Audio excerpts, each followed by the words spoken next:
एक दृष्टांत आता, साहब कबीर का नाम आप सुनते हो। काशी नगरी में संत सदगुरु के रूप में साहब कबीर का जन्म काशी बनारस में जब हुआ, एक बार गंगा नदी को पार करके एक गांव में गए। एक चौधरी साहब अपनी कोठी हवेली के सामने, अब उनका बुढ़ापे का समय था, आराम से स्नान करके भोजन करके, अब बुढ़ापे में आदमी कोई काम तो कर नहीं पाता, आराम से चौकी बिस्तर पर लेटे पड़े हैं, पगड़ी बांधे हुई। साहब कबीर गए, लगे उनको सत्संग सुनाने। कहा, देख भाई चौधरी, तेरे जीवन का 3 पीरियड 3 खंड बीत गया। तेरा बचपन बीत गया, जवानी बीत गई, बाल शिशु काल बीत गया, अब तेरा चौथापन यानी बुढ़ापा आ गया। तूने जिंदगी का हर काम कर दिया, बेटा बेटी नाती पोता घर मकान सब किया, लेकिन अपनी आत्मा के कल्याण के लिए तूने कुछ किया नहीं। और अब तेरा बुढ़ापा आ गया, मरने का समय आ गया। चलो अच्छा, जो समय तुम्हारे पास बचा है, जो भी 2-4 साल तुम्हारा जीवन बचा है, मैं तुमको भगवान के भजन का सच्चा रास्ता, सच्चा मार्ग, नाम कमाई शब्द कमाई का दे रहा हूं। ये नाम कमाई शब्द कमाई करके थोड़ा सुबह करना, थोड़ा शाम करना। ये गुरु दीक्षा गुरुमंत्र मुझसे लेकर आप ये कमाई सुबह शाम करना। जैसे बूंद बूंद से घड़ा भरता, ऐसे थोड़ा थोड़ा करोगे कि आत्मधन का अनमोल खजाना, भगवान के सच्चे भजन की सच्ची दौलत, जो मौत के बाद आपके साथ जाएगी, यही आपको नरकों से, जन्म मरण से बचाएगी। दुनिया की दौलत तो जाएगी नहीं। साहब कबीर ने उनको देना चाहा, लेकिन चौधरी माया का खेल, संतों महात्माओं की बात जल्दी समझ में नहीं आती। अब चौधरी बेचारे लगे दाएं बाएं करने। अरे कहा, महाराज अभी जरा अगली बार आइएगा, अगली बार हम आपका गुरु दीक्षा गुरुमंत्र, जैसे आप दाएं बाएं मारते हो, आप सोचते हो कभी हमको बहुत दिन जीना है, और आपको पता नहीं कि साल भर के अंदर आप राम नाम सत्य हो जाओ, तब क्या करोगे। अभी आप यहाँ सत्संग सुन रहे हो और पता चला कल ही मौत आ गई, क्या करोगे आप। किसी का बस चलेगा, डॉक्टर बचा लेंगे।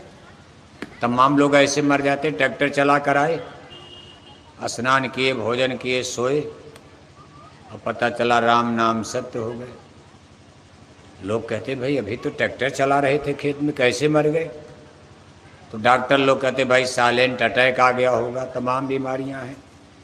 यानी कुल मिला करके समय पूरा हो गया, जिसको जब जाना कोई नहीं बचा सकता।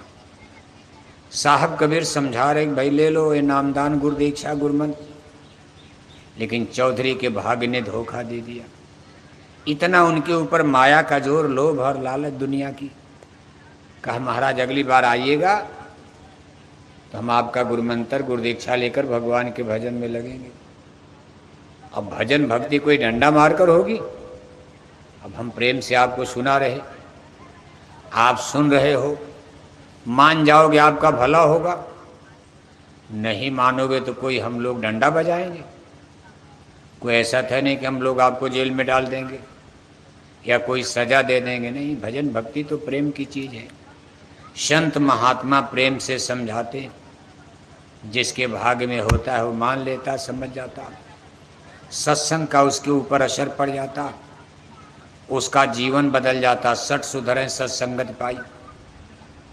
खैर साहब कबीर समझाते रहे, चौधरी नहीं समझ पाए, चले गए। 15 बरस के बाद दोबारा उस गांव में साहब कबीर को जाने का मौका मिला। अब 15 बरस का समय बहुत होता। जब दोबारा उस गांव में पहुंचे तो देखा कि चौधरी के घर के सामने जिस पलंग पर, बिस्तर पर, चौकी पर वो लेटते थे, आज उनका वो पलंग चौकी खाली पड़ा। 15 साल में छोटे छोटे बच्चे बड़े हो गए थे। साहब कबीर ने बुला करके पूछा, भाई तुम्हारे दादा? तो बच्चों ने कहा, महाराज वो तो बहुत पहले मर गए। हम लोगों को होश भी नहीं, दादा मर गए। साहब कबीर त्रिकालदर्शी महात्मा। त्रिकालदर्शी का मतलब जिसकी दिव्य दृष्टि खुली, अंतर्दृष्टि। अंतर्दृष्टि का मतलब आत्मा की आंख। जैसे दोनों आंखें आप देख रहे हो, गो गोचर जहलो मन जाई, सो सब माया जानो भाई। इन दोनों आंखों से हम संसार के सामान पदार्थ को देख रहे हैं, इसको माया कहा जाता है। ये चीज़ें झूठी हैं, जड़ हैं, एक दिन नष्ट हो जाएंगी, मिट जाएंगी। दोनों आंखों के बीच में हमारी स्पिरिट, हमारी आत्मा बैठी है, सिचुएटेड है। इस आत्मा की आंख को कहते हैं दिव्य दृष्टि। इसी आत्मा की आंख से देवी देवता, ईश्वर भगवान, स्वर्ग वैकुंठ को देखा जाता। इन दोनों आंखों से चरम चक्षुष कोई नहीं देख सकता। अब जिनकी ये दिव्य दृष्टि खुल जाती, स्वर्ग वैकुंठ, देवी देवता, आत्मा, परमात्मा, वो लोग भूत भविष्य वर्तमान, प्रेजेंट, पास्ट एंड फ्यूचर वो देखते रहते, जो कह देते सही हो जाता। साहब कबीर के पास अंतर्दृष्टि, उन्होंने उसमें झांक करके देखा कि चौधरी मरे तो मर करके गए कहाँ। तो साहब कबीर देख रहे हैं कि चौधरी अपने घर में गाय भैंस बहुत पालते थे, दाना चारा पानी तो सबको देते थे, लेकिन एक गाय से बहुत प्यार करते थे, दुलार करते थे, क्योंकि वो गाय दूध ज़्यादा देती थी।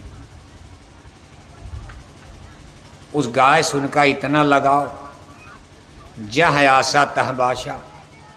जब मरे, इस सिद्धांत के मुताबिक मोह सकल व्याधिन कर मूला, अपने उसी गाय के पेट में बछड़ा बनकर अपने ही घर में उनका जन्म हो गया।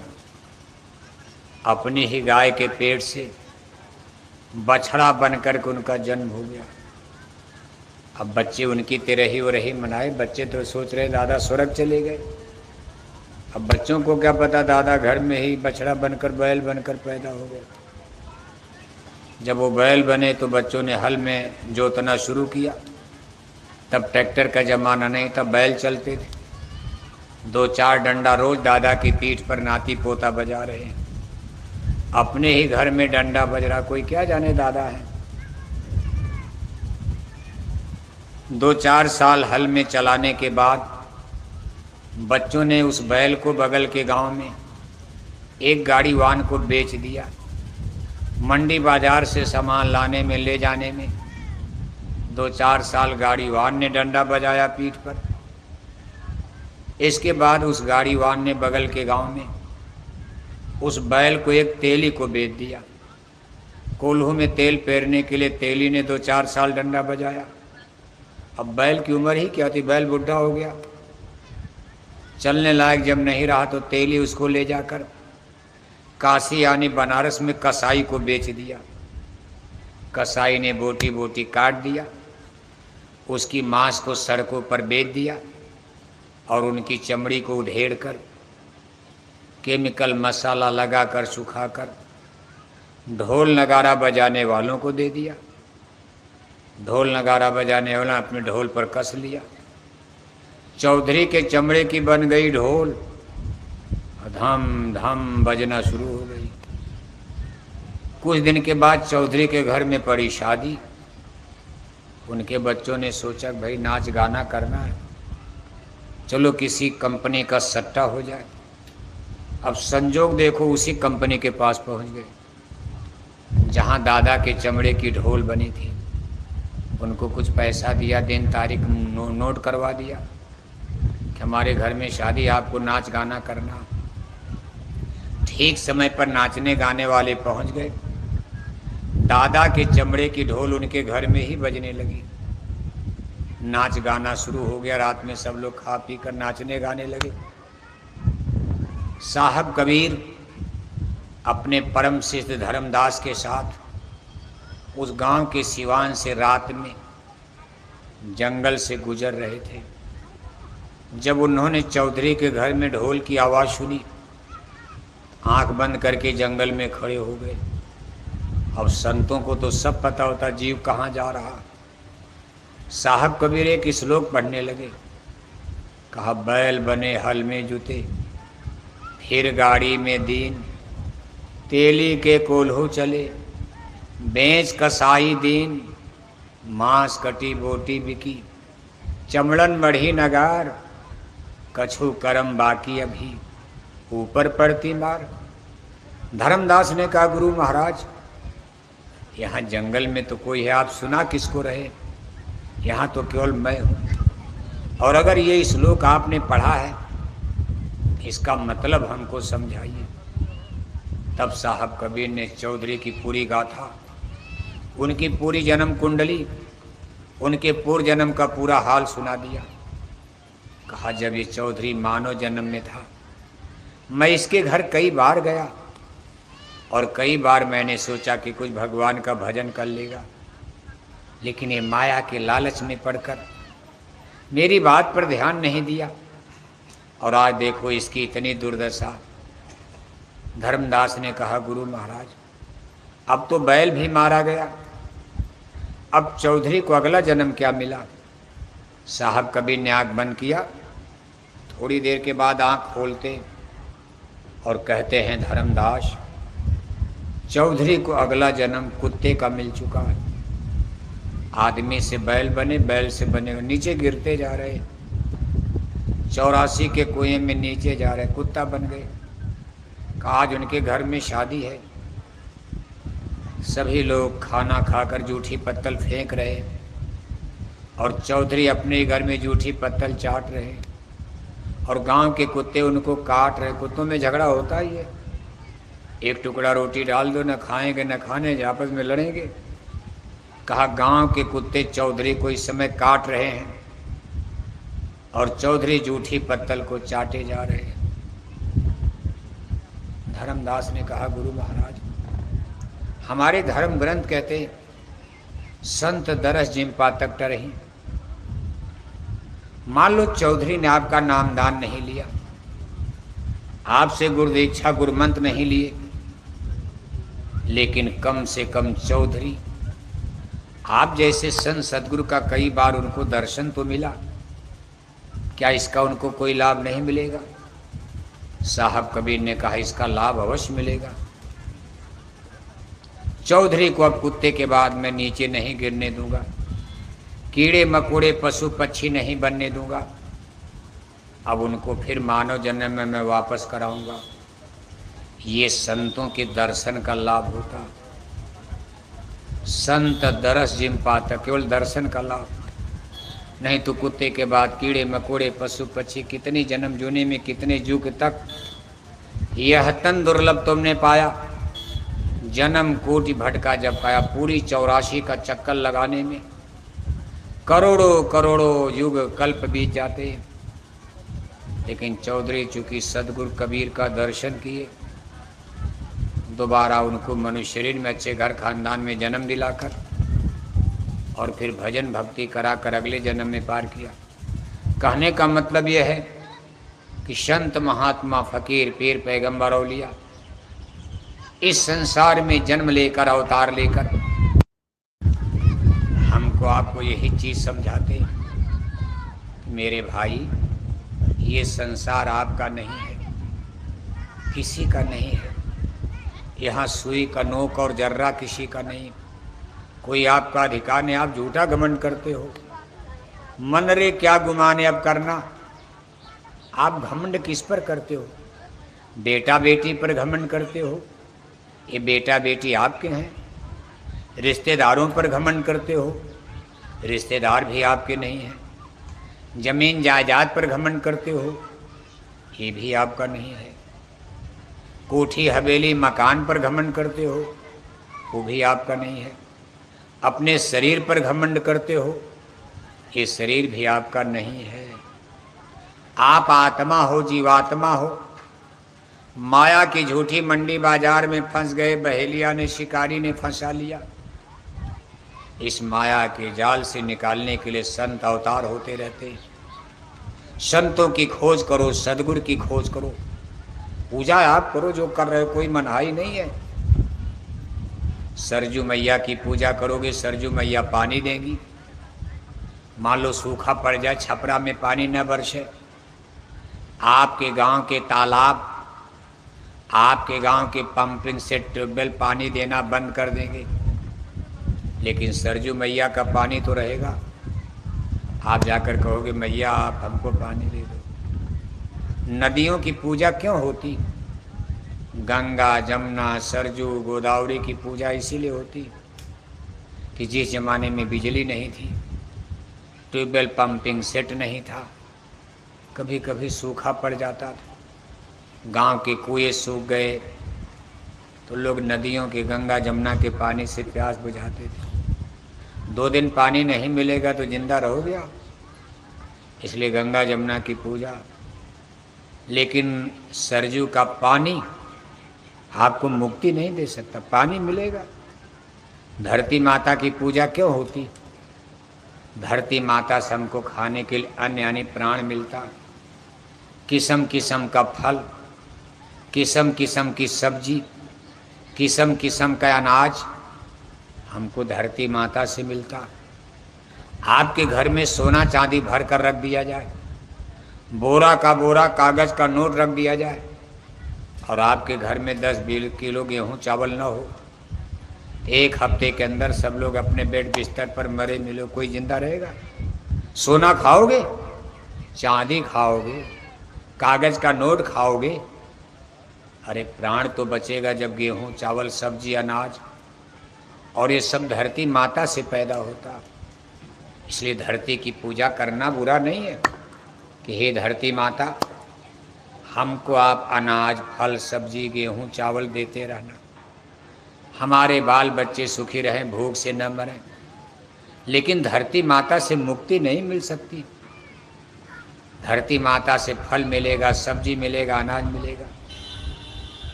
आप बादल की पूजा करते हो, बादल पानी बरसाएंगे। बादल अगर पानी नहीं बरसाएंगी तो आपके छपरा की जमीन ऊसर बंजर हो जाएगी। लेकिन बादल आपको मुक्ति नहीं देंगे, बादल पानी देंगे। गाय माता की पूजा क्यों की जाती? गाय माता दूध देती, गाय माता से बछड़े मिलते, हल में काम आते, खेती के काम। गाय का गोबर आपके खेत में खाद का काम करता। गाय माता की पूजा करोगे तो 4 लीटर दूध देंगे, पियोगे, खाओगे दूध दही मक्खन घी, 2-4 लीटर बेचोगे, पैसा मिलेगा, गरीबी जाएगी। लेकिन गाय माता मुक्ति नहीं दे सकती। अब कहो गाय की पूंछ पकड़ करके हम पार हो जाएंगे, बताओ आप? गाय की पूंछ पकड़कर सरजू नहीं पार कर पाओगे। गाय की पूंछ पकड़कर सरजू में बाढ़ आ गई, जाओ गाय भी डूब जाए, आप भी मर जाओगे। और गाय की पूंछ पकड़कर नरक पार कर रहे हो आप, ये आडंबर पाखंड अंधविश्वास है। इसके लिए सदगुरु का हाथ पकड़ना होगा। The great master of the spiritualism में संत सदगुरु की खोज करो। रामायण में क्या लिखा? रामायण तो सब लोग पढ़ते हो, मानते हो। गुरबिन भव नितरे न कोई, जो बिरंच शंकर शम हुई। शंकर और ब्रह्मा की तरह ज्ञानी बन जाओ, लेकिन मोक्ष और मुक्ति जन्म मरण बिना गुरु सदगुरु के नहीं छूट सकता। आप काखा गखा पढ़ना तब भी मास्टर से पढ़ना पड़ता। ABCD पढ़ना है, बच्चे स्कूल में मास्टर से पढ़ते। ये तो आत्मा परमात्मा का विज्ञान है। आप जंगल पहाड़ में इधर उधर भटकते फिर रहे हो। भटक में क्यों उम्र खोटे? कहीं तुम ठीक नहीं लगना। आप भटकते भटकते यहाँ तक भटक गए कि सब लोग मांस खाने लगे, शराब पीने लगे, छोटे छोटे बच्चे देखो दारू पीने लगे। आज 80% हिंदू भारत में मांसाहारी हो चुके। आश्चर्य होता। जय गुरुदेव मिशन का इतना प्रचार चल रहा, लाखों भाई बहन शाकाहारी जैकेट पहनकर लगातार देखो प्रचार प्रसार में शाकाहारी धर्म के लगे। तब भी भारत में 80% हिंदू मांसाहारी हो चुके। यानी आज हिंदुओं की स्थिति क्या है? एक हिंदू शाकाहारी तो सामने 4 हिंदू। जितने हिंदू शाकाहारी उसका 4 गुना हिंदू भारत में। एक हिंदू शाकाहारी तो सामने 4 हिंदू, क्या धर्म बचेगा? हम लोग देखो 43 साल से बोरा पहन रहे हैं। हमारे गुरु महाराज ने बोरा पहनाया, कहा जाकर गांव गांव प्रचार करो, बेटों की शराब छुड़ाओ। ये शराब हमारे बच्चों के संस्कार को बिगाड़ रही। इस शराब के नशे में डूब जाएंगे, बुद्धि पागल हो जाएगी, भ्रष्ट हो जाएगी। इस शराब के नशे में बूढ़े माँ बाप को डंडा मारेंगे, छड़ी मारेंगे। इस शराब के नशे में भाई चाची भतीजी नहीं पहचानेंगी। फिर समाज कलुषित हो जाएगा, गंदा हो जाएगा, करप्शन बढ़ेगा, व्यभिचार बढ़ेगा, भ्रष्टाचार बढ़ेगा, बुराई बढ़ेगी। फिर धर्म कर्म अपने आप नष्ट हो जाएगा। हम लोग 43 साल से बोरा पहनकर मेहनत कर रहे हैं। हम छपरा में बेटों की शराब नहीं छोड़ा पाए, और अब पता चला कि हमारी बेटियों ने भी छपरा में शराब पीना शुरू कर दी। लड़कों ने शराब छोड़ा नहीं, और अब छपरा जिले में लड़कियों ने भी शराब पीना शुरू कर दी। क्या धर्म बचेगा बताओ आप? बेटियां शराब पिएंगी, लड़कियां शराब पिएंगी। भारत की नारियां अगर शराब पीने लगेंगी, धर्म कर्म बचने वाला है?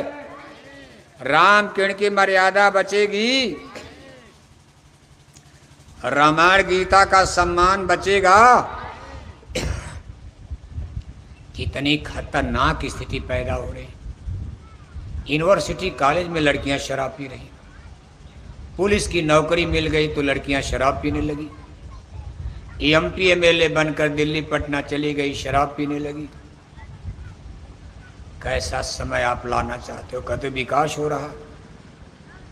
विकास का मतलब बढ़िया घर बने, मकान बने। विकास का मतलब बढ़िया बढ़िया बिहार में सड़क बने, बढ़िया बढ़िया स्कूल बने, बढ़िया बढ़िया अस्पताल बने, बढ़िया बढ़िया पुल पुलिया बने, हवाई अड्डे बनाए जाएं, रेल लाइन बिछाई जाए, बढ़िया बढ़िया फैक्ट्री कारखाने खोले जाएं, बच्चे बच्चियों को नौकरी चाकरी मिले, ये टीचर बने, ट्यूटर बने, मास्टर बने, बच्चे भी बने, बच्चियां भी बने, बेटे भी बने, बेटियां भी बने। लेकिन विकास का मतलब शराब पीना होता?